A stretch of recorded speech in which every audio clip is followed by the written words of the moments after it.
Thank you Jesus. Praise the Lord. ಕರ್ತನಲ್ಲಿ ಪ್ರೀತಿಯ ದೇವರ ಮಕ್ಕಳೇ, ಒಂದು ಸಾಯಂಕಾಲ ವೇಳೆಯಲ್ಲಿ ವೆರಿ ಗುಡ್ ಈವ್ನಿಂಗ್.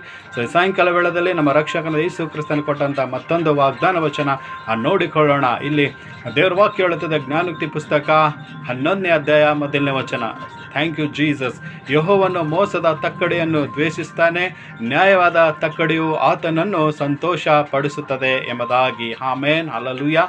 ಕರ್ತನಲ್ಲಿ ಪ್ರೀತಿಯ ದೇವರ ಮಕ್ಕಳೇ, ಯೆಹೋವನು ತಂದೆ ದೇವರ ಯೇಸು ಕ್ರಿಸ್ತನು ಅನ್ಯಾಯವಾದಂಥ ಮೋಸವಾದಂಥ ಆ ತಕ್ಕಡಿಗೆ ಏನು ಮಾಡ್ತಾರೆ, ಅವರು ದ್ವೇಷಿಸ್ತಾರೆ. ಇವತ್ತು ನಿನ್ನ ಜೀವಿತದಲ್ಲಿ ಇವತ್ತು ನೀನು ಅನ್ಯಾಯವಾಗಿ ಮೋಸದಿಂದ ನೀನು ಕೆಲಸ ಮಾಡ್ತಾ ಇದ್ದಾರೆ.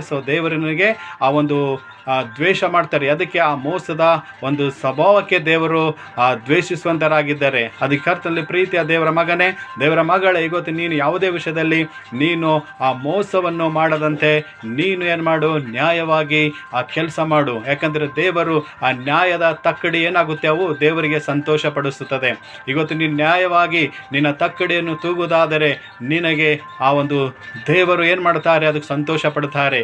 ಇವತ್ತು ನೀನು ದೇವರು ಕೊಟ್ಟಂಥ ಕೆಲಸದಲ್ಲಿ ನೀನು ಮೋಸದಿಂದ ನೀನು ಕೆಲಸ ಮಾಡೋದಿದ್ದರೆ ಅಲ್ಲಿ ದೇವರು ಆ ತಕ್ಕಡಿಗೆ ಏನು ಮಾಡ್ತಾರೆ, ದ್ವೇಷ ಮಾಡ್ತಾರೆ. ನಿನಗೆ ಪ್ರೀತಿ ಮಾಡ್ತಾರೆ, ಆದರೆ ನೀ ಮಾಡುವಂಥ ಮೋಸದ ತಕ್ಕಡಿಗೆ ದೇವರು ದ್ವೇಷ ಮಾಡ್ತಾರೆ. ಅದಕ್ಕೆ ಕರ್ತನಲ್ಲಿ ಪ್ರೀತಿಯ ದೇವರೇ, ಆ ಒಂದು ದೇವರಿಗೆ ಆ ಥರ ದ್ವೇಷ ಮಾಡುವಂಥ ಆ ಒಂದು ಅನ್ಯಾಯದಂಥ ಒಂದು ಮೋಸದ ಒಂದು ಆ ಕಾರ್ಯಗಳಿಗೆ ನೀವು ದೂರವಾಗಿ ದೇವರು ಖುಷಿ ಪಡುವಂತೆ, ದೇವರು ಸಂತೋಷ ಪಡುವಂಥ ನ್ಯಾಯವಾದ ಆ ತಕ್ಕಡಿಯಿಂದ ದೇವರಿಗೆ ನೀವು ಸಂತೋಷ ಕೊಡುವಂತೆ ದೇವರು ನಿಮ್ಮ ಆಶೀರ್ವಾದ ಮಾಡಲಿ.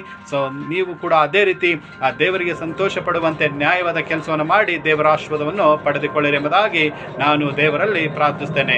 ದೇವರ ವಾಕ್ಯವನ್ನು ನಮ್ಮೆಲ್ಲರ ಆತ್ಮಿಕ ಲಾಭಕ್ಕಾಗಿ ಆಶೀರ್ವಾದ ಮಾಡಲಿ ಎಂಬುದಾಗಿ ನಾನು ದೇವರಲ್ಲಿ ಪ್ರಾರ್ಥಿಸ್ತೇನೆ. One second. May God bless this word, you and your family.